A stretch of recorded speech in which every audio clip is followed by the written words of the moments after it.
이 말씀 중심에서 함께 있어도 외로운 이유, 함께 있어도 외로운 이유라는 제목으로 하나님 말씀 생각하겠습니다. 하나님께서는 사람을 만들 때 기본적으로 관계 중심적으로 살도록 만들었습니다. 무슨 말이냐면 사람이 사람을 서로 필요로 하도록 만들었다 그 말입니다. 혼자 독립적으로 살 수 없도록 만들었다 그 말입니다. 관계 중심적으로 만들었다 그 말이죠. 사람이 행복할 때는 언제냐면 이 관계의 담이 허물어지고 관계가 좋을 때 행복합니다. 행복하다. 이것은 바로 관계가 좋을 때 우리가 느낄 수 있는 겁니다. 근데 관계를 이어주는 게 있어요. 관계를 이어주는 끈이 있는데 그게 뭐냐면 언어입니다. 말입니다. 말. 정성호 집사님 훌치기에서 꽁치를 잡아오면 성실 집사님이 와 대단하다 여보 멋지다. 저는 별로 멋지게 보진 않아요 그 행동이. 그러나 왜 저도 이제 할 수 있기 때문에. 근데 성실 집사 입장에서 보면 격려하고 지지죠. 와 대단하다 그러면 아마 정성호 집사님이 밤새도록 바닷가에서 꽁치를 낚을 수도 있습니다. 행복하겠죠. 행복하겠죠. 그거 뭐 혼자 다 드실 분도 아니고. 이 말이라는 게 참 중요합니다. 이 관계를 이어주는 끈이 바로 언어입니다. 아마 우리 지현 집사님 이쁘지만 제가 아마 이렇게 얘기한다고 해보세요. 너 왜 이렇게 못생겼니? 그러면 지현 집사님은 그 다음부터 저를 피해 다닐 겁니다. 관계가 끊어지기 때문에 그래요. 말로 관계를 이어주기도 하고 말이 관계를 끊기도 합니다. 제가 경북 교육청에서 상담 자원들을 양육하는 프로그램에 제가 강의를 나간 적이 있습니다. 6개월 동안 나간 적이 있는데 부모와 자식 간의 대화가 얼마나 잘 될까 설문조사를 했는데 제가 손을 한번 들어보라고 했어요. 자녀와 대화가 잘 되십니까? 그러니까 99%가 다 된다고 손 들어요. 정작 아이들은 안 된다고 생각할 겁니다.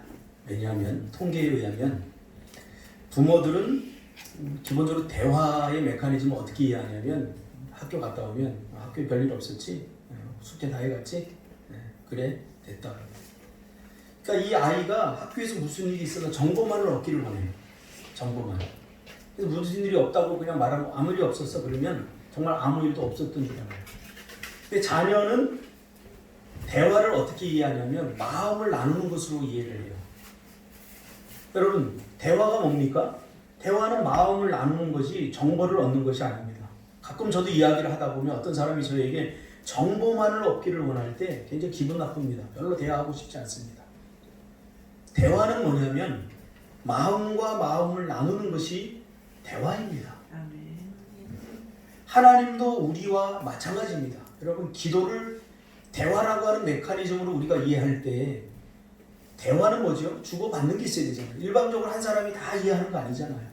그리고 내 마음을 싹 감추고 네 마음을 내가 말아보겠다. 그런 마음으로는 대화가 절대 안 됩니다.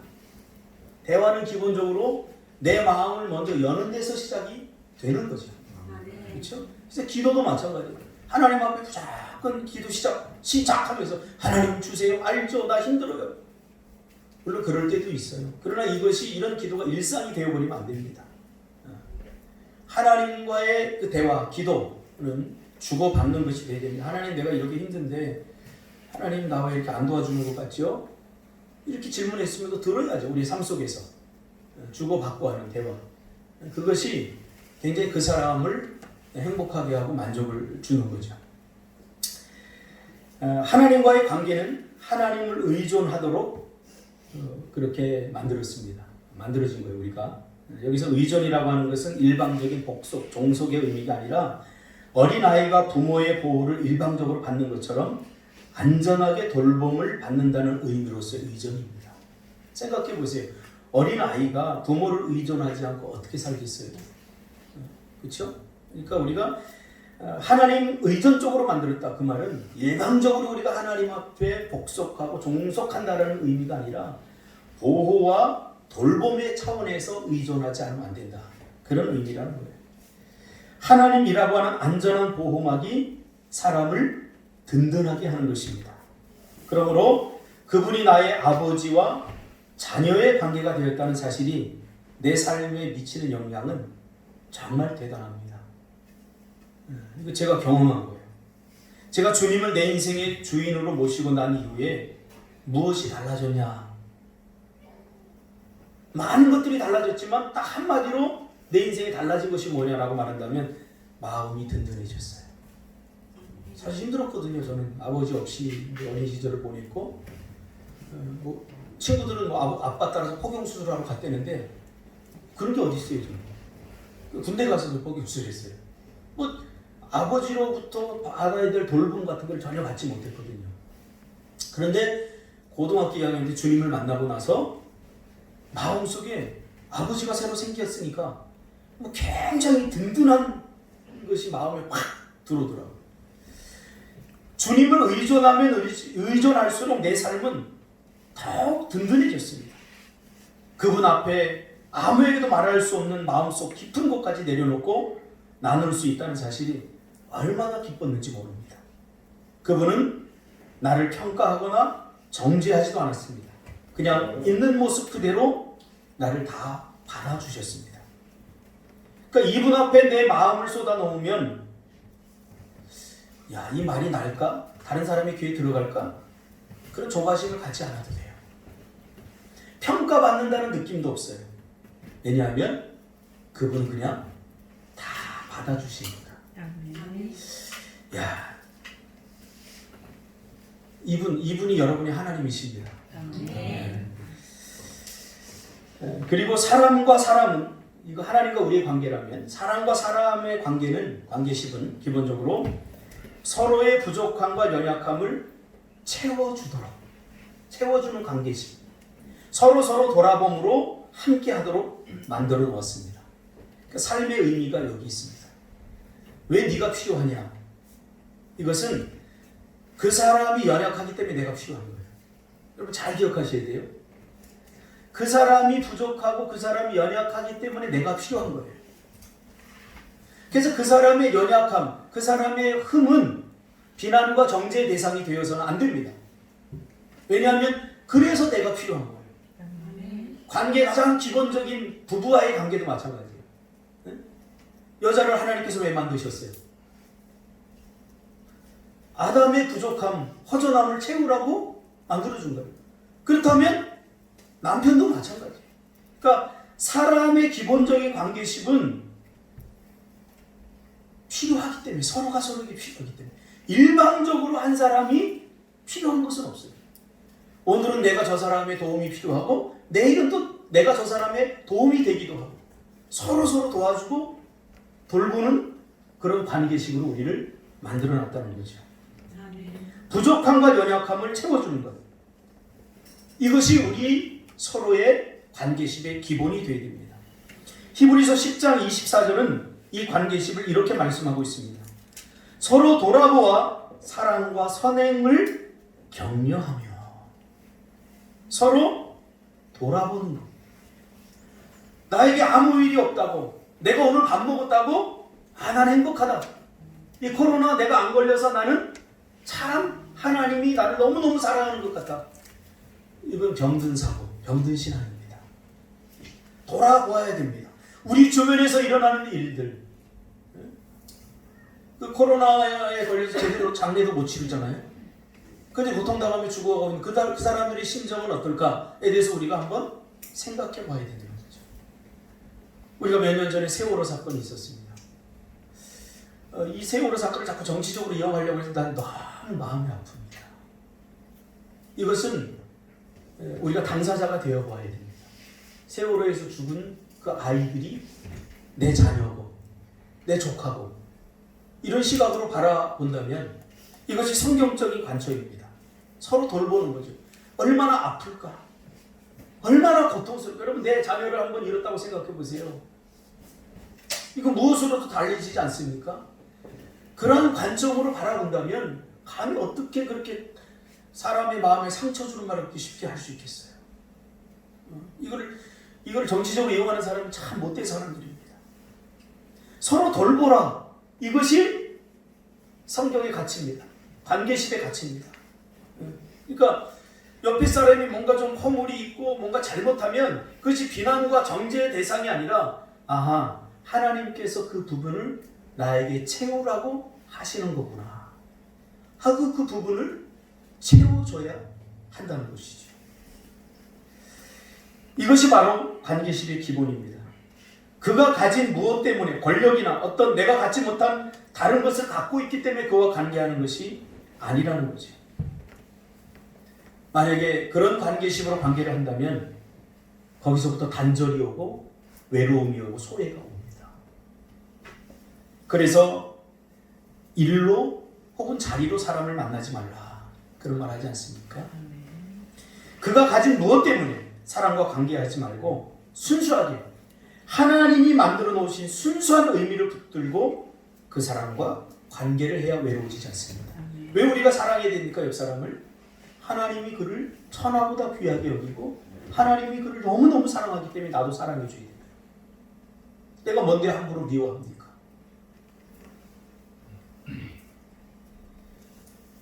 이 사람이 태어나는 순간부터 이 사람은 천하보다 귀한 사람이요, 값을 매길 수 없는 예수님 짤입니다. 예수님 짤.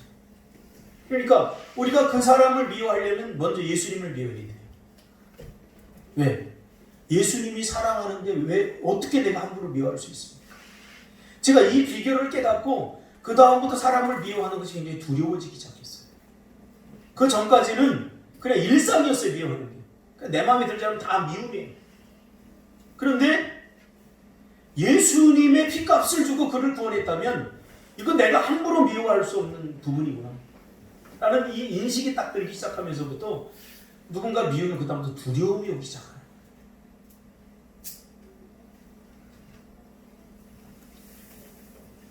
그러므로 그 사람이 무엇 때문에 무시해도 되는 것은 없습니다. 무시받을 만한 사람은 없습니다. 모두 존귀하게 여기는 겁니다. 우리 안에서도 서로 존귀하게 여기면 이것이 바로 천국 아니겠어요? 존귀하게 여기지 않으면 이게 참 힘든 거예요. 그가 가진 사회적 지위나 그가 가진 어떤 못된 성품이나 이런 것으로 그 사람을 대해서는 안 됩니다. 무엇이 사람을 고립시킵니까? 타락한 마음. 타락한 마음이 사람을 고립시키고 바로 외롭게 하는 거예요. 성경은 관계식을 굉장히 중요하게 다룹니다. 왜냐하면 신앙생활을 한다는 것은 위로는 하나님과의 관계, 아래로는 사람과의 관계 속에서 드러나기 때문입니다. 그러니까 내가 믿음이 좋다 라는 말은 우리의 관계 속에서 일어납니다. 내가 하나님을 사랑한다고 하면 하나님의 말씀을 우리의 삶 속에서 적용하고 실천하면서 사는 것과 마찬가지예요. 마태복음 6장 3절에 보면 구제에 대한 기본적인 마음을 이야기하고 있습니다. 구제할 때 어떤 마음을 가지고 구제해야 됩니까? 이것도 다 관계식에 관한 거예요. 그러니까 성경은 어떻게 하면 구원받느냐에 대해서는 굉장히 그 분량이 작아요. 그러나 어떻게 관계를 맺고 구원받은 사람이 살아가느냐에 대한 이야기입니다. 거의 90% 이상. 관계를 가르치는 거죠, 성경은. 왜? 죄로 인해서 관계식이 오염됐기 때문에, 삐뚤어졌기 때문에, 그 잘못된 관계식 때문에 서로 상처를 주고 아픔을 주고 고통을 주기 때문에 그런 것을 우리는 천국이라고 말할 수 없는 거예요. 그래서 마태복음 6장 3절에 보면 넌 구제할 때에 오른손이 하는 것을 왼손이 모르게 하라고 말합니다. 왜 그래요? 고립시키지 않기 위해서. 고립시키지 않기 위해서. 요즘 그 청소년들 그 차상위계층 이렇게 도와주는데 그냥 학교에서 뭐 이렇게 다 드러나게, 쟤는 차상위계층, 이게 다 드러나게 도와줘요. 굉장히 불만이 많습니다. 제가 사회복지를 다시 배우는 이유 중에 하나도 이게 도와주는데 저 사람은 가난한 사람이 저는 가난해 봐서 알아요. 가난한 사람의 제일 힘든 게 뭐냐면 가난 자체가 힘든 게 아니에요. 이렇게 도와주는데 생생님도 도와줘요. 제 가난한 사람이다 이런 걸 반에서 다 드러나게 도와줘요. 그때 그 사람이 받는 수치와 치욕은 대단합니다. 차라리 이거 안 받았으면 좋겠다. 내가 이거 받는다고 내 인생이 바뀌는 것도 아닌데 그런 마음을 갖고 있어요. 그래서 우리는 오른손이 하는 걸 왼손이 모르도록 해야 됩니다. 이게 관계식이 기본입니다. 내가 누군가를 도와주고도 마찬가지입니다. 만약 그것을 드러내면 순간 고립됩니다. 그 사람. 외로워지는. 실제적으로 제가 상담한 그 경우에 보면 한 친구가 학교를 다니기 싫은 거예요. 나가기 싫은 거예요. 공부도 잘했던 친구가. 아무리 뭐 상담하고 선생님 해도 안 돼요. 왜 그러냐면 학교에서 무슨 조사를 했는데 그 집에 뭔가 부족한 것이 딱 드러났어요. 근데 그걸 선생님이 학생들 앞에서 다 폭로를 해버려요. 그러니까 이혼의 문제예요. 그러니까 선생님이 그 아이를 사랑한다는 생각에서 한 거예요. 이 아이가 지금 굉장히 힘들다. 부모가 이혼해서 되게 힘드니까 너희들 앞으로 애한테 잘해줘야 된다. 과연 이게 생각을 하고 했던 이야기입니다. 그 순간부터 이 아이는 낙인이 찍혀버려요. 낙인. 그래서 말도 도와주는 것도 굉장히 성숙함이 필요한 거예요. 이 관계십 속에서. 성경에서도 이야기하죠. 가난한 사람, 고아, 과부, 나그네, 실패자, 어디 출신. 이 도와줄 때 참 조심해. 이 사람들은 누군가 도와주지 않으면 스스로 살아갈 수 없는 사람들이에요. 그래서 하나님께서 그들을 도우라고 그렇게 이야기하는 거죠. 이런 사람들은 그 사회가 부여하는 여기에 속하지 않으려고 무한 경쟁으로 관계는 차가워지고 냉랭하게 변하게 되는 거죠. 그래서 가난해 보여서는 안 돼, 힘들어 보여서는 안 돼, 고아같이 보여서는 안 돼, 나그네처럼 보여서는 안 돼. 그러면서 서로의 마음을 감추고 숨기죠. 이것이 바로 죄의 역할입니다. 죄를 짓고 인류가 하나님의 이게 첫 번째로 시도한 것은 바로 자신의 마음을 숨기고 감추는 일이었습니다. 아담과 하와가 죄를 짓고 나서 제일 처음 시도한 게 뭐예요? 자신의 마음과 속을 드러내지 않은 거예요. 모른다고 하나님 몰라지는 게 아니죠. 죄로 인해서 이 관계가 깨어지면서 이런 순수한 관계 중심적 삶에서 타락하게 되어 순수하지 못한 자기 중심적인 관계를 맺게 되는 거죠. 외로움은 바로 여기서부터 시작이 됩니다. 하나님은 우리와 순수하게 하나님이 가지고 있는 그 어떤 것 때문이 아니라 사람이 창조주로서의 하나님을 순수하게 좋아해주고 함께 해주기를 바라는 것입니다. 하나님과 우리의 관계 속에서 하나님이 내가 갖지 못한 능력을 갖고 계신 분이기 때문에 하나님이 내가 이루지 못할 것을 이루게 하실 분이기 때문에 어떤 근거를 가지고 하나님을 대하는 것이 아니라 그냥 순수한 마음으로. 그래서 그리 아니하실지라도 이 고백이 위대한 게 바로 그겁니다. 그리 아니하실지라도의 고백은 그 나에게 아무것도 하나를 주지 않아도 좋아요. 난 당신 한 분만으로 좋게. 그렇지 못하면 우리의 신앙이 지금 타락한 거예요. 하나님 한 분만으로 좋게요. 하나님이 내 기도를 들어주지 않더라도 난 하나님 한 분만으로 좋게요. 이게 많은 사람들 불가능하다고 생각하는데 절대 불가능한 게 아니에요. 생각해 보세요. 하나님과의 관계 속에서 하나님 왜 사랑해요? 하나님 왜 좋아요?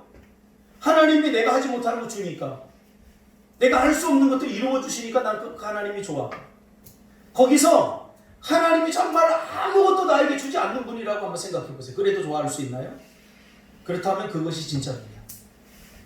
하나님은 그런 관계를 원하셔요. 왜? 하나님은 우리를 그렇게 대하기 때문에. 내가 뭔가를 하고 내가 하나님 앞에 뭔가 특별한 것을 했기 때문에 하나님 나를 사랑해주고 좋아해주는 거 아니에요. 오히려 내가 주인 되었음에도 불구하고 나를 사랑해주는 것은 나의 존재 자체를 그냥 사랑해준다는 거예요. 이것이 순수한 관계심입니다. 여러분 서로 사람과의 관계도 마찬가지예요. 요즘 아이들은요 쉽게 관계를 잘 못 맺어요. 왜냐하면 부모님들이 다 그렇게 만들었어요. 쟤하고 놀지 말라, 쟤하고 사귀지 말라 뭐 이러면서 다 뭔가를 차단해버려요. 그러니까 순수함이 다 사라져버리는 거예요. 순수함이. 물론 부모님이 그렇게 하라고 하는 이유가 있겠죠. 저도 알아요. 제가 어릴 적에 우리 동네에 욕자라는 형이 하나 있었는데 이 별명이 장구쟁이였어요.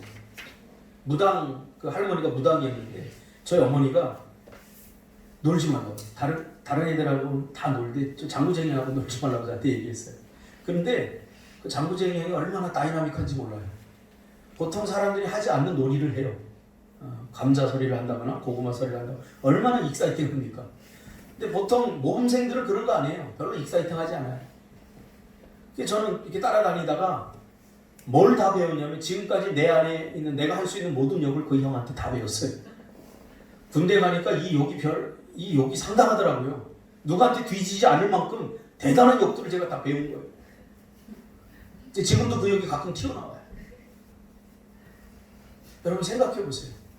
부모님들이 어울리지 말라라고 할 때는 그런 어떤 의도들이, 그런 사랑의 마음들이 있음에도 불구하고 이게 부정적으로 우리가 받아들일 때 순수함을 사라지게 만들어요.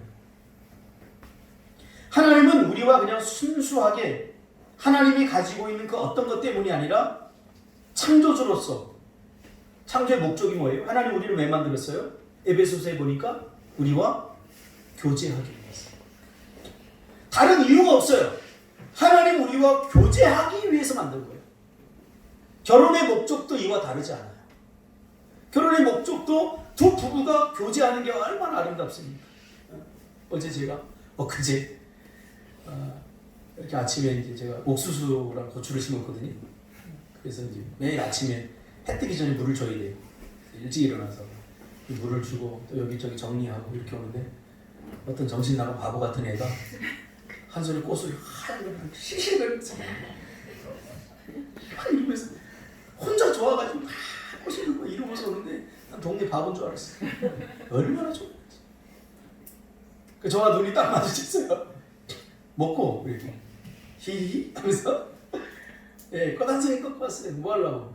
누구 주려고요? 근데 그 모습이 너무나 사랑스러워. 그 묵뚝뚝한 놈이 이 들에 피는 꽃, 제가 들국화를 좋아하거든요. 하얀 소국 그걸 꺾어서 좋아하는 모습을 보니까 너무 저도 이렇게 행복한 거예요. 누군지는 제가 굳이 말 안 하겠습니다.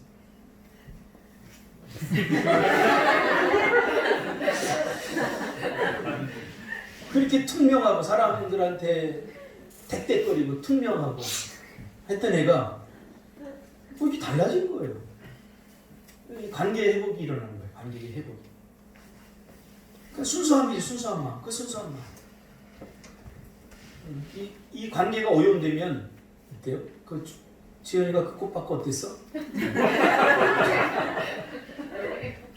왜 이런 거 안 좋아해? 돈으로 줘. 돈으로 달라고. 이 관계가 심하게 타락한 거예요. 관계가 심하게 타락한 거예요. 마음을 받을 줄 알아야죠. 그 꽃을 꺾으면서 이 묵뚝뚝한 아이가 누구를 생각했을까? 어떤 생각을 가지고 있을까? 여러분, 선물이라고 하는 것은 마음을 담는 거예요. 그럼 우리 아이들한테도 그걸 가르쳐야 돼요.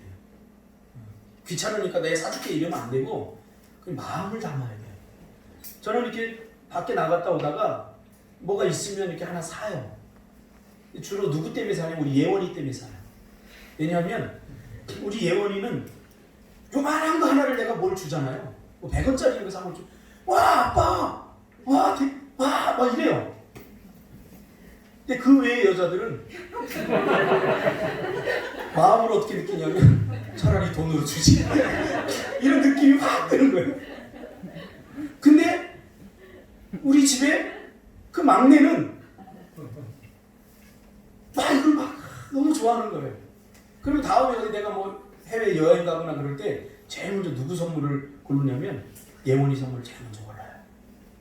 그 나머지는 고르지도 않아요. 돈으로 줘야지.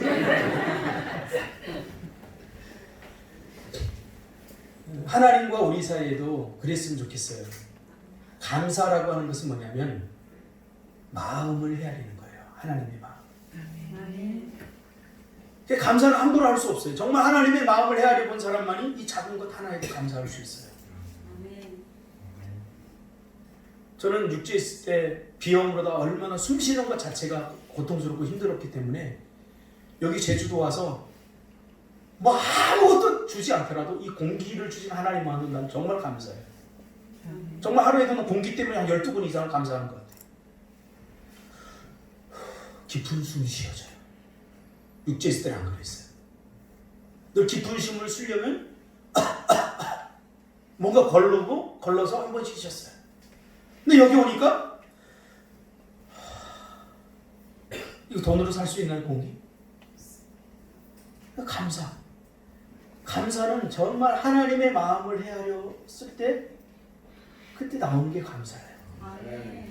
어제도 내가 어떤 사람하고 얘기할 때 그런 얘기 했지만 행복하려고 하지 마시고 감사하시기 바랍니다. 행복은 주도권을 너한테, 환경한테, 다른 사람에게 빼앗기는 거예요. 그래서 내가 나한테 뭘 해주면 난 행복하겠다. 이런 환경이 되면 난 행복하겠다. 주도권을 다 빼앗겨요. 그러나 감사는 주도권이 나에게 있는 거예요. 그러니까 감사해버리면 돼요. 감사하면 행복이 오죠. 하나님은 우리가 하나님을 이렇게 순수하게 바라보기로 원해요. 그런 관계를 맺기로 원해요. 그런데 이사야 시대의 이스라엘 백성들에게 나타나는 공통적인 현상이 하나 있습니다. 바로 하나님과의 관계를 어떻게 합니까? 마음을 감추고 숨기면서 합니다. 13절에 보니까 주께서 이르시되 이 백성이 입술로는 나를 가까이 하며 입술로는 나를 공경하나 그들의 마음은 내게서 멀리 떠났나니 그들이 나를 경외하면 사람의 계명으로 가르침을 받았을 뿐이니라. 쉽게 말하면 계명을 잘 지키는 것이 하나님과의 관계가 하나님이 좋아하실 거다라고 막연하게 생각을 하는 거예요. 아니에요. 하나님은 우리의 마음과 하나님의 마음이 통하기를 원해요. 마음과 마음이 통하는 사이가 되기를 원해요. 하나님은 우리와. 근데 우리는 거기에 자꾸 율법이나 어떤 나의 행위를 끼워넣으면서 내가 이거를 했으니 하나님이 좋아하겠지? 이렇게 생각해요. 하나님께 물어보세요. 정말 좋아하는가? 하나님 안 좋아해요. 관계의 핵심은 바로 그 사람의 마음이고 마음이 없는 것은 껍데기에 불과합니다. 준서가 나 너 사랑해? 하루에 1000번도 더 할 수 있어요. 그러니까 여기가 마음이 담기지 않았다면 준석이가 나의 고백을 정말 사랑의 고백으로 느낄 수 있을까요? 우리는 하나님의 형상을 닮은 사람들이기 때문에 절대 못 느낍니다. 제가 그러잖아요. 농담처럼 얘기하지만 야 풀 뽑자 하고 나가서 풀 뽑는 사람들 풀 뽑는 걸 보면 저는 이 사람이 정말로 마음이 있어서 뽑는지 아니면 어쩔 수 없이 뽑는지 저는 느껴져요. 여러분도 다 느낄 거예요. 주영이 느끼지 내 마음? 내 마음이 어떻니? 별로 못 느끼는구나. 좀 마음을 다 해버려 앞으로. 마음을 담는 게 중요한 거예요. 말 한마디에도 그렇고 행동 하나에도 그렇고. 목사라고 하는 직분이 목사라고 하는 이 직분이 불려지는 순간 이건 소외가 됩니다. 교회 안에서 목사는 소외 계층인지 여러분 모르시죠? 차상위 계층입니다. 예, 목사가 이렇게 밥 먹는 데 앞에서 누가 앉아서 밥 먹을 잘 하지 않아요. 뭔가 자꾸 숨기고 감추려고 해요. 요즘 제가 좀 행복해요. 왜냐하면 저를 친구처럼 대해주는 두 사람이 생겼어요. 목사로서 저를 대하는 게 아니라 때론 그것이 약간 서운하기도 하지만 그러나 너무 서운함을 뛰어넘어서 너무 행복해요. 나를 목사로서 대해주지 않는 두 사람이 생겼어요. 저희 친구. 주영아 고마워.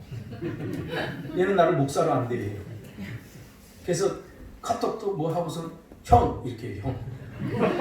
내가 옛날에 그래 농담으로 나 형이라고 불러 그랬거든요. 진짜로 형이라고 불러. 형섭이 형. 고마워. 그러니까 목사가 아니니까 형으로서 대하니까 얼마나 편한지 몰라요. 다 자리 내려놓자는 거예요. 우리 하나님 앞에서 그냥 사람이잖아요. 다 같이 사람이잖아요. 이 안에서 평신도가 어디 있고 목사가 어디 있습니까? 그러니까 자꾸 교회 안에서 소외가 일어나고 목사는 성도 때문에 못 살겠다고 성도는 목사 때문에 이게 교회입니까? 그래서는 안 돼요. 여러분들을 하나님께서 우리 교회로 보내주신 것은 내가 너무 부족한 면이 많아서 그 부족한 면을 여러분 채우라고 보내주신 거예요. 우리 서로를 만나게 하신 것은 그 나의 부족함, 내가 갖고 있지 못하는 그 연약한 부분이 여러분 중에 누군가가 있기 때문에 그것을 채우라고 보내주신 거예요. 이런 사람들이 모여있는 공동체가 천국이에요. 부부도 마찬가지예요. 저는 너무 감사해요. 저희 집사람이 굉장히 활발해요. 저는 우리 어머니가 아버지를 잃고 나서 그때부터 우울증을 겪기 시작해서 굉장히 우울한 집안에서 자랐어요. 제가 약간 우울했어요. 집안이. 성탄절날도 우울했어요. 그래서 집사람을 딱 보는 순간 되게 유쾌하고 밝았거든요. 지금 얼굴을 사람들은 저보고 얼굴을 보고서 결혼했다고 하는데 조금 보긴 했어요. 그래서 집사람 뭐 매일 얼굴 안 본다고 거짓부렁을 하는데 어떻게 다 사람이 얼굴을 안 보니까 뻥치지 마세요. 저기 송만 집사님한테 물어보세요. 99.9%가 저기 문 집사님 얼굴 봤을걸요. 그렇죠? 맞아요. 네. 그러니까 솔직한 사람이 없죠. 예전에 어떤 목사님이 제가 부교육자 있을 때 그러더라고요. 자기는 5,000원짜리 이상을 안 먹는데요. 굉장히 사람들에게 겸손하게 비춰지고 정말 수수하게 비춰지고. 아니 근데 불만이 뭐냐면 지는 5,000원짜리 지만 안 먹으면 되지 왜 나도 5,000원짜리 사주냐 말이야. 난 7,000원짜리 먹고 싶은데. 짜장집에 가면 짜장 해버리면 부교육자들은 전부 다 탕수육 먹고 싶은데 못 먹는 거예요. 그러지 말자는 얘기죠. 하나님은 지금 이스라엘 백성의 마음의 실체를 폭로하고 있는 거예요. 겉으로는 계명을 막 지키고 열심으로 막 제사도 드리고 화려해 보이는데 이게 속은 아니에요. 속은 아니에요. 요즘 제가 그 김서훈 씨의 그 옛날에 우리 중학교 책이 나와 있죠. 뭐 왕인의 찬 거리 뭐 왕의 밥 거린의 찬 그런 숲이 나오죠. 제가 며칠 전에 그걸 읽다가 울었어요. 그 결혼을 했는데 신혼 때 남편이 실직을 했어요. 그러니까 아내가 그 주변에 있는 공장에 이렇게 다니는 거예요. 공장에 다니는데 남편이 이제 밥을 하려고 보니까 쌀이 떨어진 거예요. 아내가 이제 직장을 다니니까 남편이 밥을 내야 되잖아요. 밥을 하려고 보니까 쌀이 떨어진 거예요.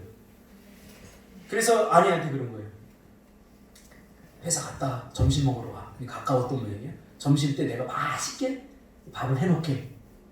그러고 보냈는데 아내가 점심 때 왔는데 남편은 온데간데 사라지고 밥상이 차려져서 밥상포를 이렇게 보니까 밥이 그릇에 한 그릇 담겨 있는데 반찬은 하나도 없는 거예요.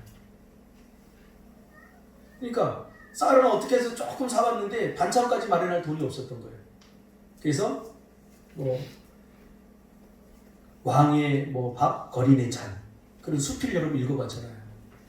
그러면서 그 마음을 받은 거예요. 그 아내가 평생 그래서 그 남편이 그 자기를 사랑해준 그 마음을 가지고 평생을 지금까지 살아왔다. 그런 수필 저런 많이 읽었나요? 중학교 때 공부 열심히 안 했거든요. 네. 그 며칠 전에 내가 인터넷 사이트 이렇게 하다 보니 거기 딱 올라가고 많이 울었어요. 이 마음. 그러니까 하나님이 우리를 사랑하는 것은 하나님은 항상 그런 것 같아요. 내가 가장 잘한 것만 기억해요. 정말 여러분 기도해 보세요. 하나님은 내가 못한 거 절대 내가 저희 집은 잘 기억 안 해요. 이사야 59장 2절 말씀처럼. 기억에서 지워버렸어요. 내가 잘못한 거. 그리고 내가 잘한 것만 자꾸 기억해요. 우리가 서로가 서로에게 좀 그랬으면 좋겠어요.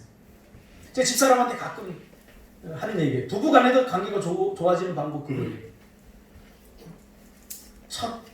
제가 집사람을 처음 만났을 때 이 여자가 평생 정말 행복하겠다. 그런 생각을 지금도 갖고 있어요. 살다 보면 힘들 때도 있어요. 미울 때도 있어요. 그때 내 마음을 제가 살짝 꺼집어내요.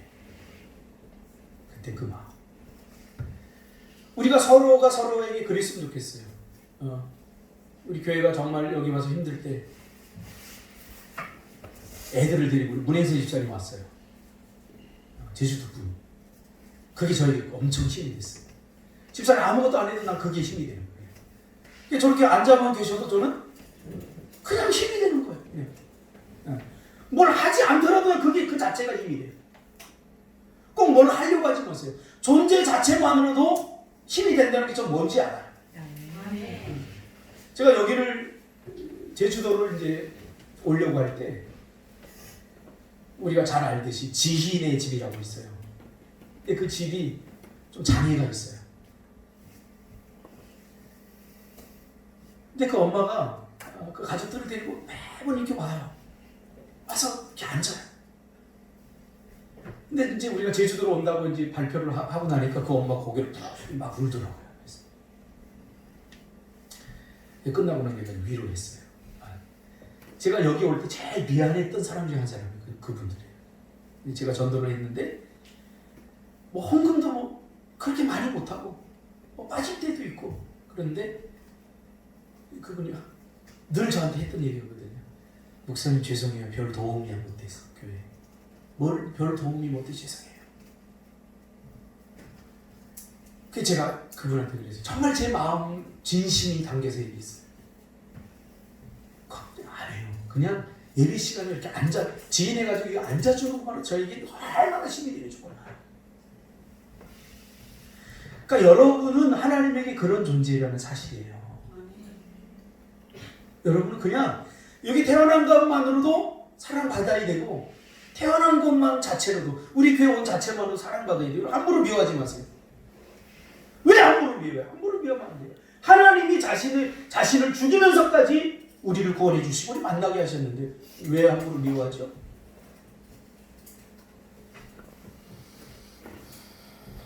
사람과의 관계에서도 이 마음이 빠지면 서로 이용하게 되는 거예요. 마음이 빠지면 이용하는 거예요. 사람이 마음이 빠지면. 이스라엘은 하나님을 이용하려고 했던 거죠. 멋진 제사를 드리고 계명을 잘 지킴으로써 그들이 얻고 싶었던 것은 하나님 자신이 아니라 하나님이 우리에게 주실 축복들, 그 어떤 것들이죠. 하나님은 지금도 끊임없이 나와 교제하기를 원하십니다. 여러분과 교제하기를 원하십니다. 정호순 시인의 그 시에서 하나님도 때로는 외로워서 눈물을 흘리신다고 했는데 그 말이 저는 정말 공감이 갑니다. 하나님도 여러분 외로움이라는 감정 자체가 우리 인간만 가진 독특한 감정이 아니라 하나님에게서 온 감정이에요. 하나님 외롭게 하지 마세요. 외롭게 하면 안 되잖아요. 하나님은 우리의 마음을 원하시는데 마음은 지금 물질에 가 있고 마음은 딴 곳에 가 있으면서 뭔가 이렇게 자꾸 드린다 그걸로 하나님 기뻐할 거라고 착각해서는 안 돼요. 그런 거 다 없더라도 하나님 우리의 중심, 우리 마음을 원하셔요. 마음을 원하셔요.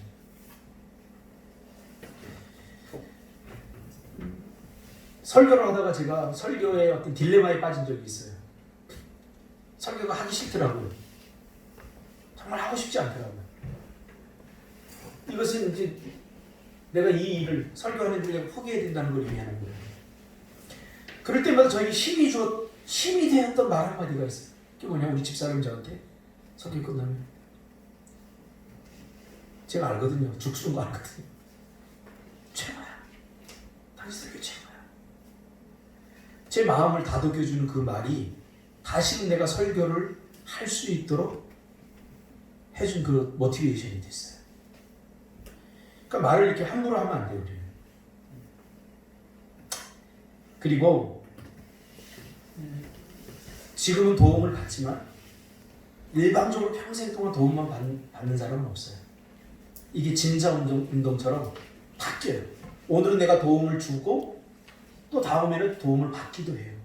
그래서 도움을 받으려고도 안 하고 도움을 주려고도 안 하고 혼자 살아가는 사람은 제일 이기적인 사람이에요. 왜? 그렇지 않거든요, 세상. 제가 살아보니까 그래요. 도움을 내가 줄 때가 있으면 반드시 내가 도움받을 때가 있어요. 그런데 도움을 주려고 하지도 않고 도움을 받으려고 하지도 않고 성을 쌓고 나 혼자 뭐예요? 거기다 곡식을 쌓는 거예요. 곡식을 저장하는 거예요. 이거 하나님이 한 번에 가져갑니다. 어제도 어떤 사람과 얘기하면 제가 그랬어요. 우리는 하나님께서 우리를 축복의 통로로 불러주신 거지 축복의 저장소로 불러주신 건 아니에요. 아멘. 통로라는 개념과 저장소라는 개념이 달라요. 창고를 짓지 마세요. 아멘. 하나님의 여러분 어릴 적에 우리 7080 세대는 알아요. 논에 물꼬를 내면 윗 물꼬에서 이렇게 물을 터요. 그럼 내 물꼬도 밑에 터줘야 밑으로 내려가요. 근데 욕심 많은 사람들 이걸 위에서 내려오는 거 받고 이건 딱 닫습니다. 그리고 내 꽤 어느 정도 차면 이걸 틉니다. 나 동네에서 그런 사람 봤어요. 결국 그 사람이 잘 되네. 절대 잘 되지 못해. 어떻게 됩니까? 이것도 터고 이것도 터야 돼요. 그래서 물이 내려오면 어느 정도 차면 이게 또 밑으로 내려와요. 이게 선순환. 여러분 앞으로 살아가면서 이렇게 물질의 복을 받으려고 하는 사람은 축복의 통로가 되려면 차기 때문에 흘려보내는 게 아니라 내 물꼬를 먼저 타야 돼요. 아멘. 하나님은 절대 물꼬가 터지 않는 곳에 절대 하나님 물을 붓지 않아요. 아멘. 이게 야곱의 축복이에요. 아멘. 담장을 넘는 축복. 복음성가도 있잖아요. 사랑을 받지 않아도 될 만큼 부유한 자도 없고요. 사랑을 줄 수 없을 만큼 가난한 자도 없어요. 이게 무슨 말이에요? 서로 관계적이란 말이고 도움을 받을 때가 있으면 도움을 줄 때가 있고 도움을 줄 때가 있으면 도움을 받을 때가 있다는 거예요. 혼자 덕불장군처럼 살아서는 안 된다는 거예요. 하나님께서 교회를 주신 것은 서로가 필요하기 때문입니다. 우리 서로가 지금 다 필요한 사람들이에요. 서로 도와주고 서로 함께하고 서로 내가 있기에 내가 있는 것입니다. 그래서 자기 중심적인 사람들은 마음을 나누려고 하지 않는 사람들은 사실 외로운 거예요. 외로운 거예요. 궁금하죠? 요즘 저하고 친구처럼 지내는 사람. 한 사람은 주영 집사님. 또 한 사람 이모 집사님. 저를 친구처럼 대해줘. 고사리 따러 가자고 그러고 누가 목사한테 고사리 따러 가자고 그러고 참 얼마나 정겨운 말인지 이게. 보통은 내가 고사리 따러 갑시다 이렇게 불러주기를 원하지 먼저 갑시다 판을. 지금까지 저는 판을 주로 벌리는 사람이었어요. 왜냐면 젊은 사람들과 사이가 있기 때문에 못 해본 게 많기 때문에 내가 주로 해주는 거였어요. 근데 이제는 이렇게 판을 벌려주니까 얼마나 좋은지 몰라요. 그러면 내가 안 가도 되거든요. 내가 먼저 시작하면 내가 계속 가야 되는데 내가 먼저 시작 안 하면 빠져도 되거든요. 그러니까 이민 집사님 매일 가잖아요. 내가 가고 싶으면 가끔 한번 끼면 줘. 이거 얼마나 편한지 몰라요. 이게 책임을 나눠지는 거예요. 책임을 나눠지는. 싱글들이 이렇게 있는데 참 마음 신경이 쓰여요. 싱글들이 아니면 전부 싱글일 때는 그러려니 했는데 싱글들이 둘씩 붙으면서 지네끼리 놀더라고요. 그러면서 싱글들이 소외가 일어나요. 누가 챙기든 목사가 챙겨야 돼요. 주영아 밥 먹었냐? 미안해 명준아 어떻게 회사 생활 재밌냐? 이수야 어떻게 누가 너 요즘 차 태워줘? 근데 챙기는 사람들이 생겼어요. 제가 안 보는 것 같아 다 봐요. 나를 외롭지 않게 만드는 거예요. 다 마찬가지입니다. 서로. 이 관계실의 기본 이걸 하고 마치려고 합니다. 요즘 설교를 다 못할 것 같이. 이 관계실의 기본은 뭐냐면 그가 나에게 해주기를 바라지 말고 내가 먼저 그에게 해주는 거예요. 아멘. 항상 상처를 어떤 사람이 받냐면 받으려고 할 때 상처가 돼요. 해주는 사람이 상처받는 경우는 없어요. 아멘. 그 어떤 경우 자꾸 받으려고 하니까 상처가 되는 거예요. 요즘 저 상처 많이 안 받는데 저 자신을 이렇게 왜 보니까 왜 상처를 안 받을까 보니까 제가 받으려고 하는 것보다는 주려고 하는 마음이 많기 때문에. 제 자랑하는 거 아니에요. 그럼 제 사람을 나누는 거예요. 저는 이렇게 기프티콘 쏠 때 나 얼마나 행복한지 몰라요. 준석 집사가 돈 많이 벌어가지고 우리 집사람이 알아요. 그거 내가 쏠 때 얼마나 좋은지 몰라요. 좀 미안해요. 이거 한 번 기프티콘 쏠 때 100만 원씩 쏴야 되는데 겨우 10,000원짜리 5,000원짜리 쏴주고 이거 좀 미안해요. 여러분들 돈 좀 많이 벌어서 기프티콘 쏘라고 저한테 헌금 좀 해주세요. 그거 혼자 저 뚝딱 안 하는 거예요. 그래서 내가 딱 한 100만 원 주인한테 딱 쏴주면서 수고하셨습니다. 얼마나 마음이 좋을까요? 겨우 10,000원짜리 딱 넣어 쏴주면서 수고하셨습니다 그러니까 좀 거시기. 여러분, 받으려고 하지 말고 주려고 하세요. 아멘. 나누려고 하세요. 아멘. 나에게 잘해주는 사람, 나의 마음에 드는 사람에게만 나누지 말고 우리 주변 모든 사람, 우리 눈에 띄는 모든 사람이 다 도움이 필요한 사람들입니다. 나누자고 하니까 물질만 생각하지 마시고 따뜻한 미소 하나, 말 한마디. 저는 우리 지연이가 저기서 걸어오면서 목다리! 목다리! 그게 얼마나 위로가 되는지 몰라요. 참 과거에는 민지가 그 역할을 했는데 삶에 찌들어갖고 요새는 그런 미소를 나한테 안 보여줘가지고 좀 내가 우울했거든요. 할렐루야. 민지 보기만 해도 내가 행복했어요. 진짜로. 인천에 있을 때는 참 목회가 얼마나 힘듭니까. 근데 중학교 2학년 때 껌짝짝 씹으면서 가지고 막 짜리! 그러면 내가 열심히 해야지 막 이렇게. 그러니까 준다는 것은 물질에 국한하지 마시고 마음 씀씀이. 마음 씀씀이. 그래서 좀 곁을 좀 줄 수 있는 사람이 되었으면 좋겠어요. 곁을 줄 수 있는 사람. 철통방어하고 절대 안 돼 못 들어오게 하지 말고 좀 곁을 줄 수 있는 사람. 주영아 위에 올라가서 불 거라. 곁이 있기 때문에 하는 거예요. 아멘. 근데 준석이한테 시키려면 싫다고 그러면 어떡하지? 좀 핑계 될 텐데. 이건 곁이 없는 거예요. 곁이 좀 넉넉해. 태아나 저 풀 좀 내라. 네 목사님 하고 나뭇가지 다 잘라버리는. 그래도 좋아. 하다 보면 잘 되겠죠, 그죠? 나 얼마나 잘 잘라지. 소나무를 뚝딱 잘라가지고 어떻게 잘라야지 멋있게 자를까 고민했는데 목사님은 잘라도 돼요. 그래서 다 잘라봐 그랬더니 뚝딱 잘라놔가지고 시골 할아버지 할머니가 머리 잘라주듯이. 좀 다음에 자르면 더 멋있을 거예요, 그죠?